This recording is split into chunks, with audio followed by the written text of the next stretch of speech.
ইরানের জ্বালানি স্থাপনগুলোতে সাম্প্রতিক হামলা চলমান সংঘাতকে আরও বিপজ্জনক পর্যায়ে ঠেলে দিয়েছে বলে সতর্ক করেছে তেহরান। দেশটির পররাষ্ট্র মন্ত্রণালয়ের এক কর্মকর্তা এই হামলায় তীব্র নিন্দা জানিয়ে একে সাধারণ নাগরিকদের বিরুদ্ধে পরিকল্পিত রাসায়নিক যুদ্ধের শামিল বলে মন্তব্য করেছেন।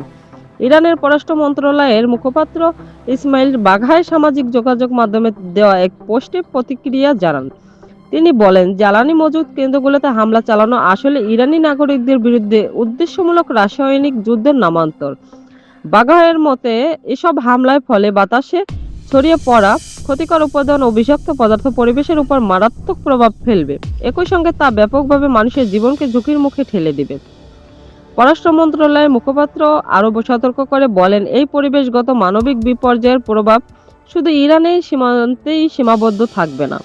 বিষাক্ত ধোঁয়া ও রাসায়নিক উপাদান পার্শ্ববর্তী দেশগুলোতে ছড়িয়ে পড়ার আশঙ্কা রয়েছে।